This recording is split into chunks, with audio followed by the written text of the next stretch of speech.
In this video, we're discussing infinite series. It's one of my favorite topics in calculus too. We're going to discuss the difference between a sequence and a series. We'll introduce series notation. We'll talk about what the terms of a series are, what the nth term of a series is, and what the index of a series or summation is. And then we will start talking about this idea, this question. What does it mean to add infinitely many numbers together? To answer that question, we're going to define something called the partial sum of a series, and then we're going to use partial sums to define whether a particular series converges or diverges. And then in general, we're going to ask two questions about series in this chapter. For a given series, does it converge or does it diverge? And then if it does converge, the second question is, what does it converge to? Can we figure that out? Sometimes we can and sometimes we can't. So let's start with the difference between a sequence and a series. We said in the last lesson that a sequence, or an infinite sequence,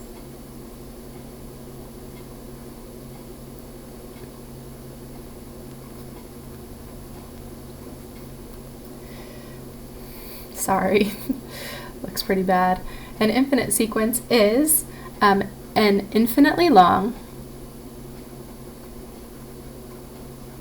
ordered list of numbers.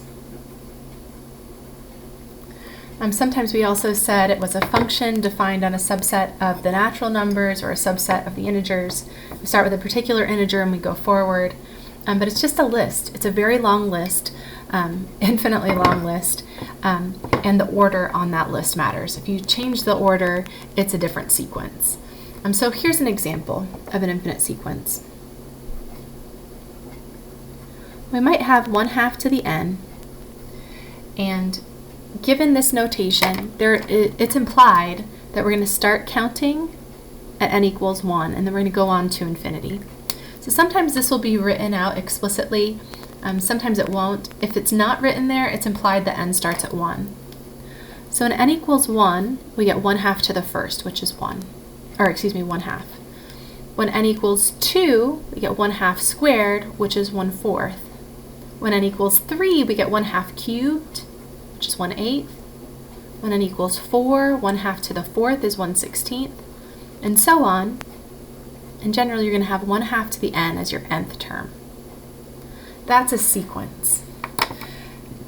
It's just an infinitely long, ordered list of numbers. Now, an infinite series is very similar, but it's very, very different. There's one huge difference. An infinite series is the sum of an infinitely long,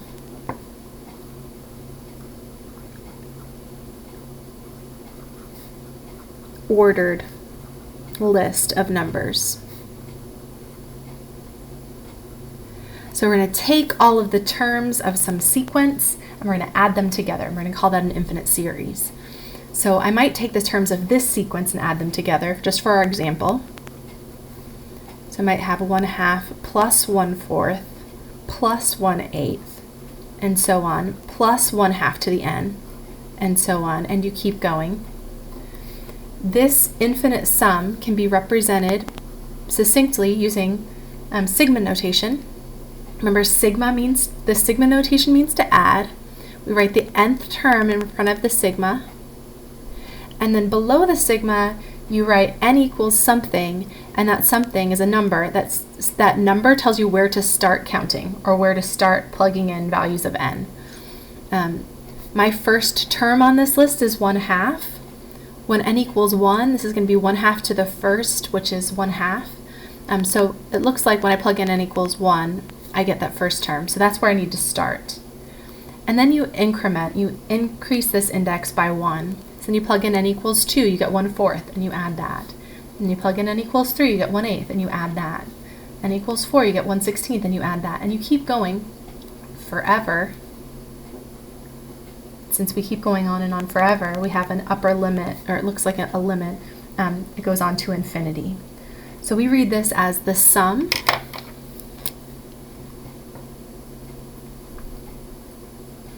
as n goes from 1 to infinity of 1/2 raised to the n. This is called the index of the summation.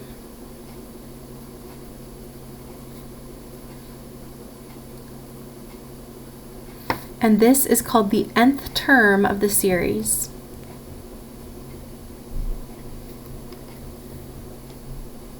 And all these particular numbers, the 1/2, the 1/4, the 1/8, all those numbers that we had on this list before we added them together, those are called the terms of the series. So let me give you that in general. So in general, our series might look like this. We have the sum as n goes from some number to infinity. I'm going to start at 1 just for example, but it could start at any other integer. We're going to start there, we're going to keep incrementing by 1 and going forward. When you plug in n equals 1 to this, you get a sub 1. And then you add, substitute the next value of the index. Increment by 1. We started with n equals 1, next is n equals 2. And then you add, and then n equals 3, and then you add, and n equals 4, and then you add. So we're going to have a sub 1 plus, substitute in n equals 2, we get a sub 2 plus, substitute in n equals 3, a sub 3 plus, substitute in n equals 4, a sub 4, and you keep going until you get to the nth term. So that's a sub n, and that is an infinite series. Now a sub 1, a sub 2, a sub 3, all of those are numbers. Those are called the terms of the series. This guy right here, a sub n, is called the nth term of the series. It's just a formula for that nth number on the list. And then n here is the index of the summation. Index of the series or index of the summation. And this is nice. This is just shorthand, so we don't have to write out infinitely many numbers. We'd be here all day. I'd never be finished if I had to write out infinitely many numbers. This tells me that I'm going to add up infinitely many numbers. That seems a little strange. You might say to yourself, what does it mean to add infinitely many numbers together? We're going to answer that question. So let's look at this example, this 1/2 to the n example, and keep this idea in mind. What does it mean to add infinitely many numbers together? Now, this is pretty cool. I thought it was pretty cool the first time I saw it.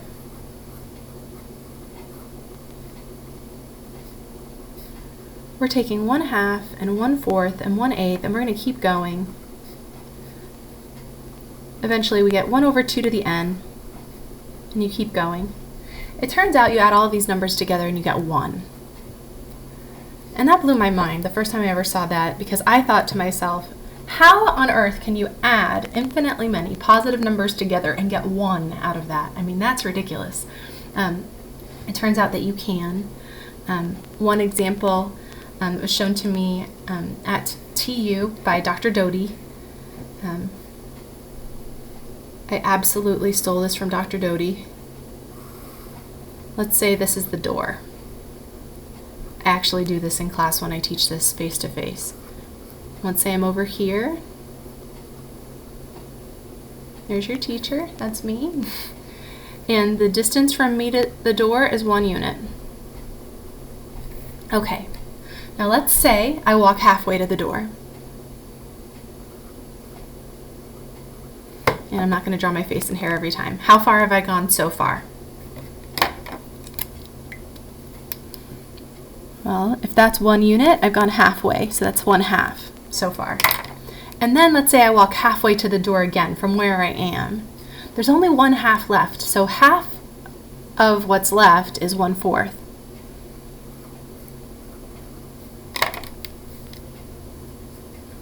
So how far have I gone at that point?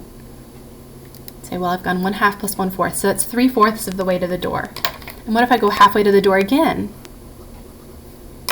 Well, that's going to be 1/8. And what if I go halfway to the door again? That distance is 1/16. And so on. Question is, do I ever really get to the door? There's a joke online. They say, there's a physicist, a mathematician, and an engineer, and they are asked this question: do you ever get to the door? And the physicists say yes, they get to the door in an infinite amount of time because physicists are comfortable with completed infinity. Mathematicians say, no, you never actually get there. You're always halfway there since last time. So mathematicians say you never get to the door. And you ask engineers, do you ever get to the door? If you're crossing half that distance every second, they say, okay, after 5 seconds, for all practical purposes, you're at the door. Just grab the doorknob and go. So there are lots of different ways of looking at this idea.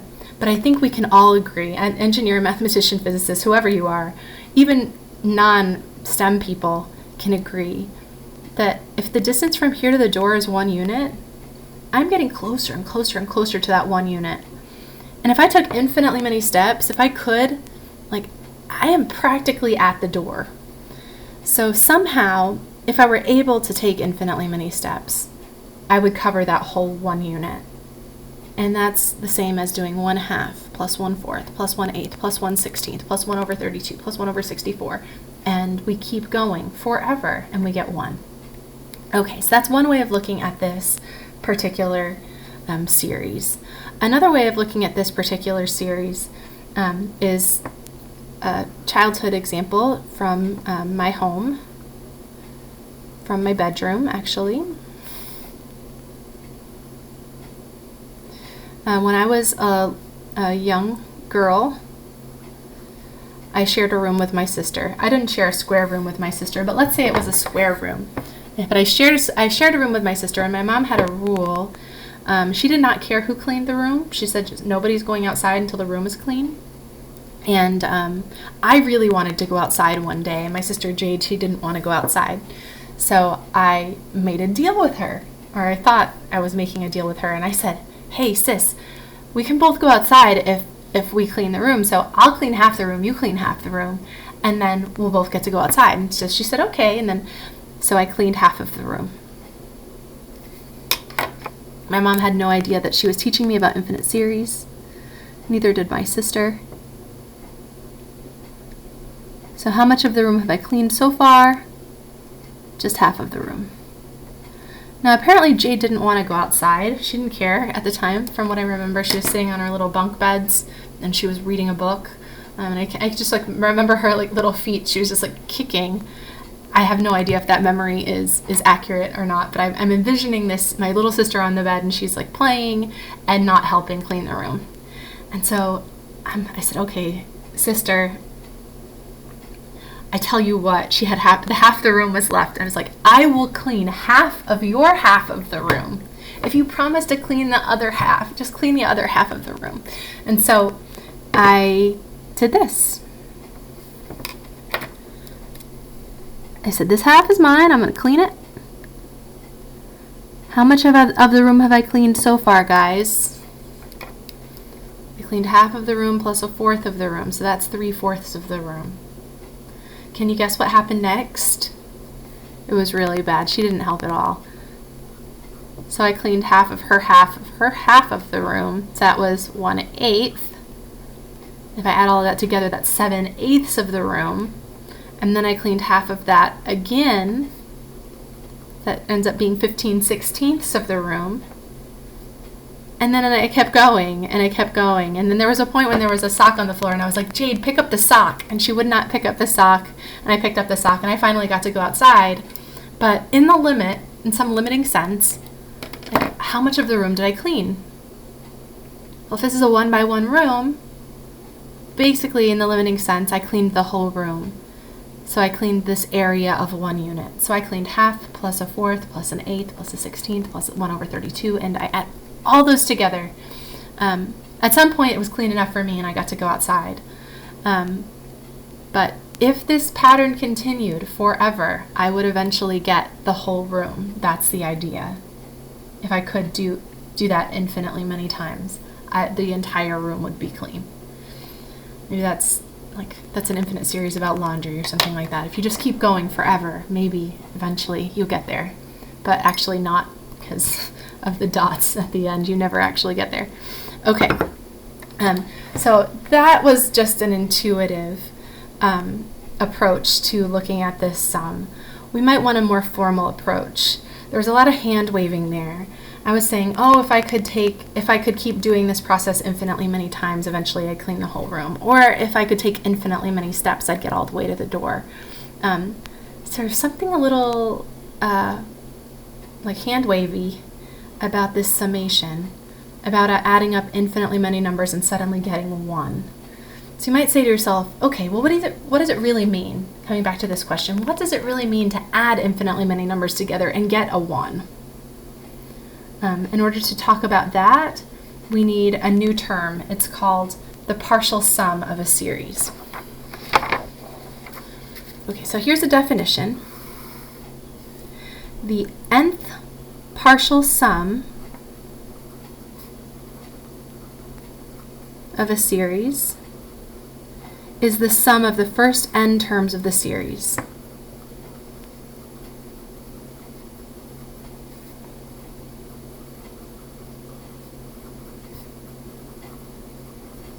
So here's the formula for S sub n in general.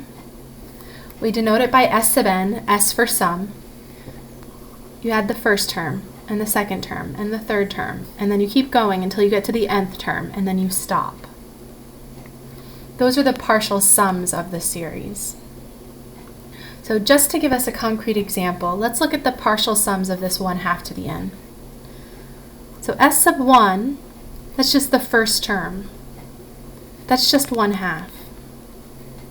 And S sub 2 is the sum of the first 2 terms. So that's the 1/2 plus the 1/4. Which, if we get a common denominator, we'll see that that's 3/4. S sub 3 is the sum of the first 3 terms. So 1/2 plus 1/4 plus 1/8. And that ends up being 7/8. S sub 4, sum of the first 4 terms. So we're going to take our 7/8 that we got over here, we're going to add 1/16. Turns out that's going to give us 15/16. And we keep going. Now if you look at the partial sums, 1/2, I cleaned half of the room, then I cleaned half of her half, and we add those together, so now I've cleaned 3/4 of the room. Then I cleaned 7/8 of the room. Then I cleaned 15/16 of the room. What does that seem to be approaching? Geometrically, I hope you can see when I did 1/2 plus 1/4 plus 1/8 plus 1/16 plus 1/32 plus 1/64.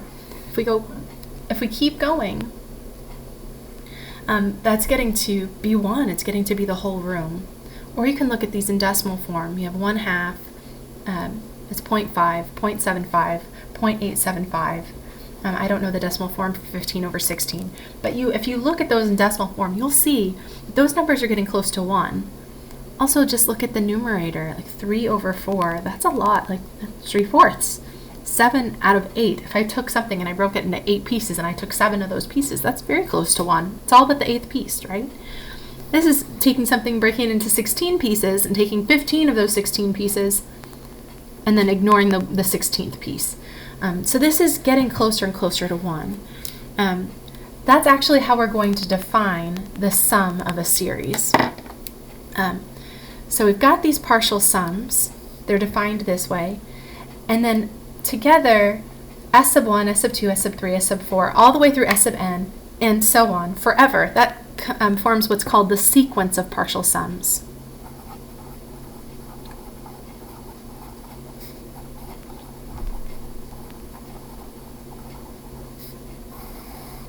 So I've got S sub 1, S sub 2, S sub 3, all the way through S sub n, or we could just denote it by this sequence, S sub n.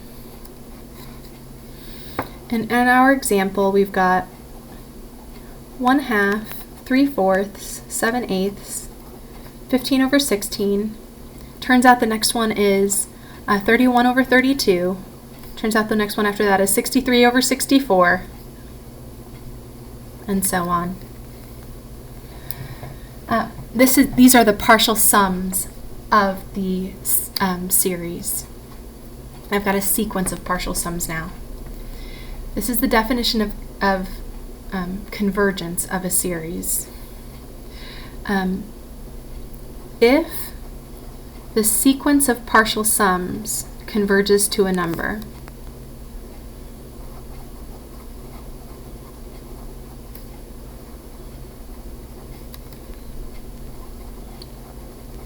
and we're going to call that number S, capital S.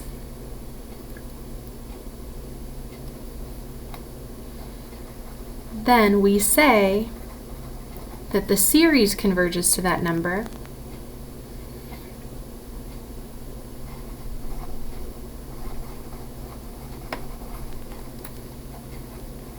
and then we're going to write this, the sum as n goes from 1 to infinity of a sub n equals S.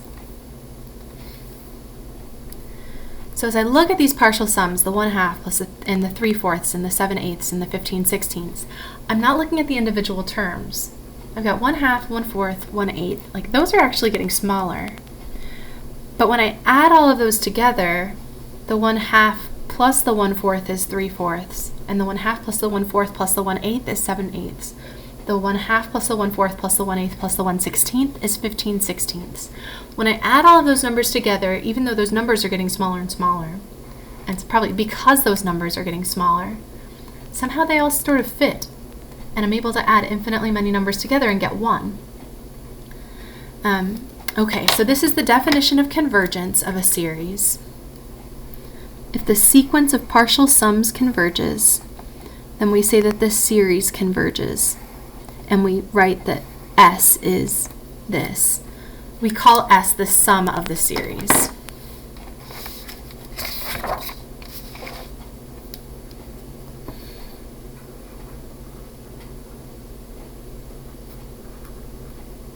So this is, if this converges, it converges to a number S, which is the limit as n goes to infinity of S sub n, where S sub n is the nth partial sum. And we call S the sum of the series. So in our example, the sum of the series, 1/2 to the n, as n goes from 1 to infinity, so that's the 1/2 plus the 1/4 plus the 1/8 and so on. That sum of the series is 1. And it's not because the individual terms are approaching 1. Those are our a sub n's. A sub 1 is 1/2. A sub 2 is 1/4. A sub 3 is 1/8. A sub n is 1/2 to the n. The individual terms are getting closer and closer to 0 because I just keep taking half of the last one. But when I add them, the sum's not approaching 0, the sum is approaching 1. A lot of students get confused between the a sub n and the s sub n. So make sure that you distinguish between the two. A sub n's, those are the terms of your series. Those are what you're adding together. S sub n, that's the nth partial sum of the series. Now, we saw from our list that the S sub n's were approaching 1 because we had 1/2, 3/4, 7/8. Next one was 15/16. Let's look for a pattern. So this is just for our particular example. S sub n is 1/2, 3/4, 7/8, 15/16, 31 over 32, 63 over 64, and you keep going. Okay. If I'm looking for S sub n, I'm looking for a formula here. So I can take the limit as n goes to infinity and get S. I'm just going to do the pattern recognition thing. I'm going to look for a pattern here in the same way that I did in the section on sequences. The numerator is a little bit more complicated, but the denominator is pretty easy. I've got 2, 2 squared, 2 cubed, 2 to the 4th, 2 to the 5th, 2 to the 6th, and so on.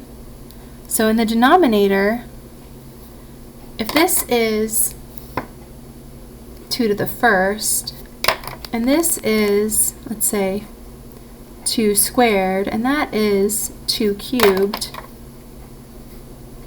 let's look for a pattern. And we want to look for a pattern, and we're looking for a relationship between the numbers over here and the subscripts over here, because I want the nth term. I'm trying to figure out what this is as a formula in terms of n. When this is a 1, that's a 1 in the exponent. When that's a 2, that's a 2 in the exponent. When that's a 3, that's a 3 in the exponent. So when that's an n,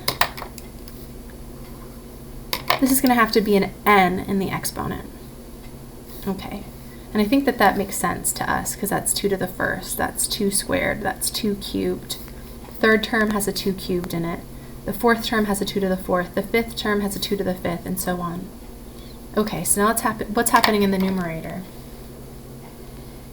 1, 3, 7, 15, 31, 63. If I look at the numerators and compare them, I might be a little lost.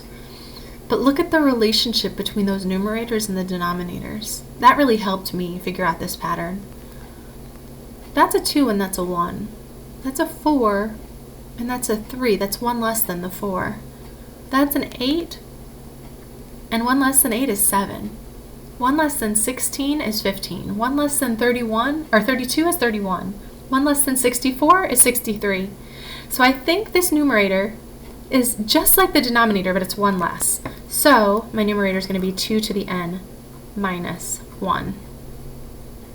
All right. So we're here. If I want to find the sum of this series, my example series, our intuitive series that's helping us understand this idea,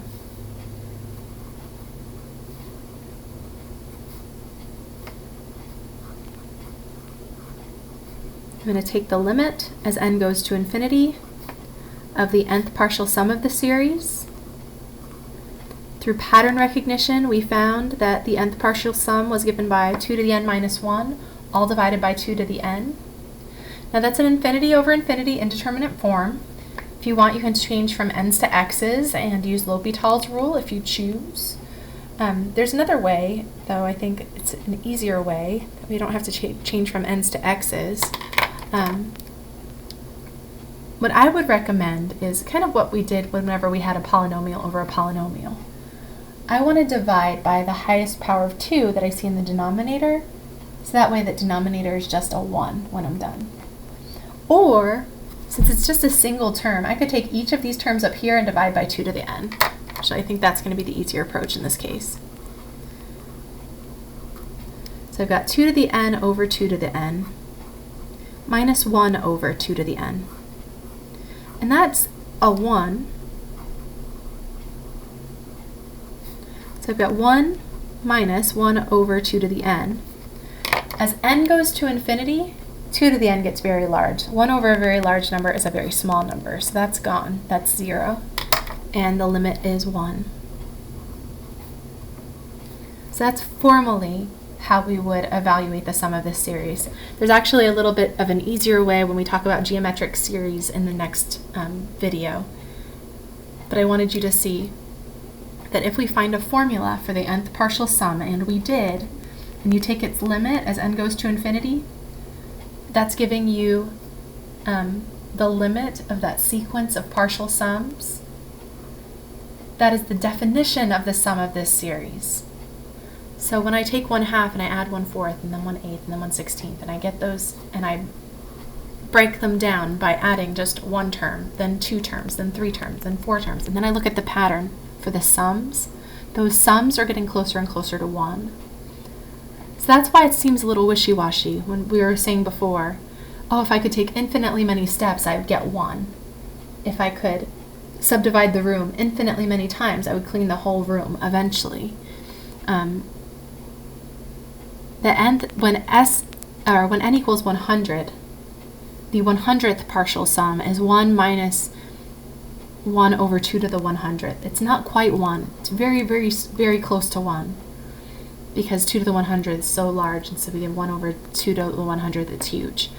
Or this number in the denominator is huge, so the fraction is so small. But if I could take infinitely many steps, this guy is gone. This is getting closer and closer to 0 the whole time, so the sum is approaching 1. So that's defined to be the sum of this series. Okay. One other thing that we should mention before we end this video is we said that given a series like this,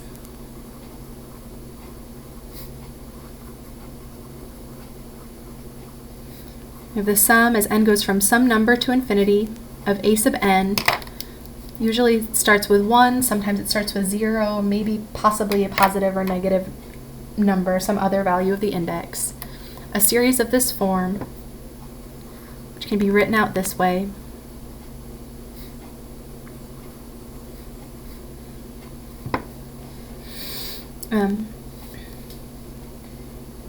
converges to S or equals S if the sequence of partial sums S sub n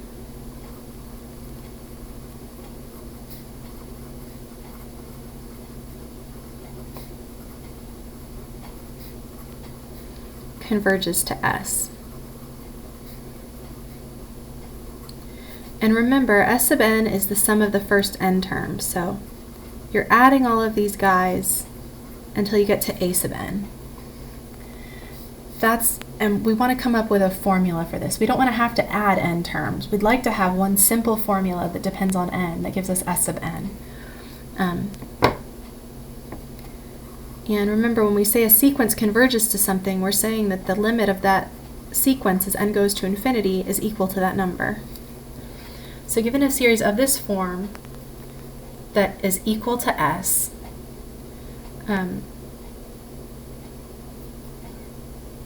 or given a series of this form,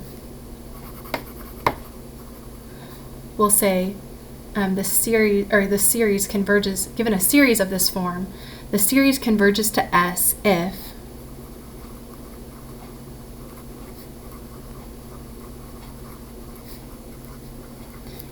the sequence of partial sums converges to S.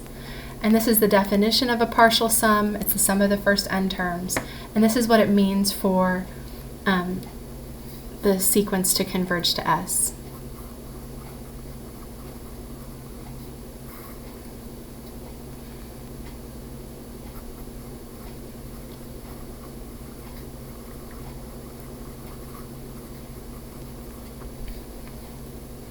So if we can find a formula for S sub n, we take the limit as n goes to infinity, and that equals S.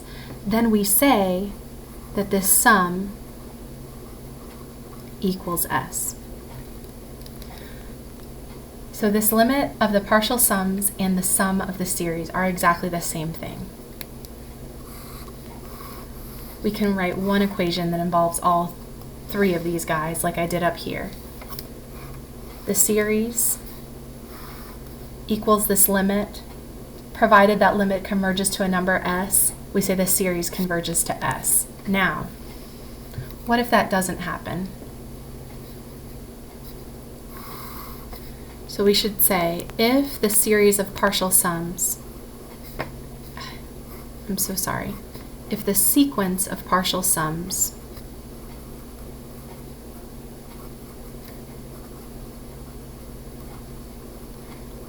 diverges, and it might diverge to infinity or negative infinity. It might diverge because you have something like a sign of n in it, and it just never converges on anything. It just keeps oscillating. If the sequence of partial sums diverges, we say that the series diverges.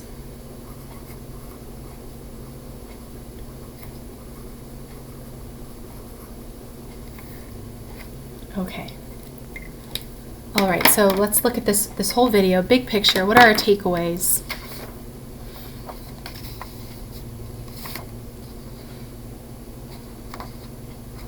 Well, here it is. Actually, I think we did it on the other side of this page. Here it is. A sequence is just a list of numbers like this. A series is the sum of a list of numbers. And it's an infinitely long, ordered list of numbers. So we're taking the terms of some sequence, we're adding them together, and we're calling that a series.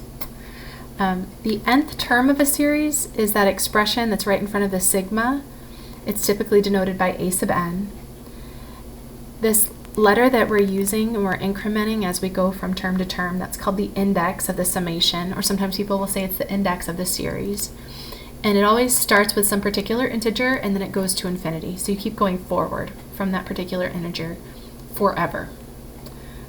That is an infinite series. Now these a sub 1, a sub 2, a sub 3, a sub 4, and so on, those are the terms of the series. A sub n is the nth term of the series. Now these guys down here are different. These are not the terms of the series.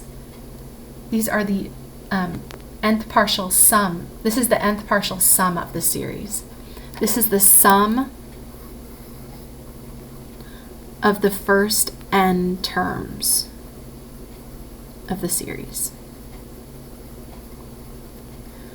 So S sub 1 is just A sub 1, S sub 2 is A1 plus A2, S sub 3 is A1 plus A2 plus A3, S sub 4 is the sum of the first 4, and so on. Make sure you distinguish between the A's, which are the terms, and the sums, because the sums tell us whether the series converges or not. So we look at the sums.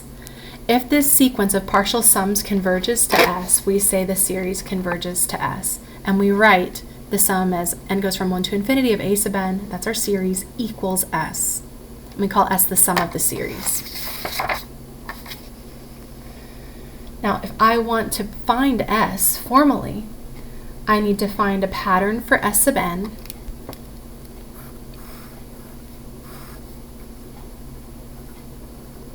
and then I need to do this. Compute the limit of S sub n as n goes to infinity. Provided I can find S sub n and I can find that limit, I can find the sum of the series. Now, if you take that limit and it doesn't work out, the sequence of partial sums diverges, then we say that the series diverges. Okay, guys. So that's it for our initial introduction. In the next video, we're going to look at some geometric series. We're going to talk about what that is. Actually, we just take a geometric sequence and we add all the terms together. It turns out there's a really nice formula for the sum of that series. That's the next video.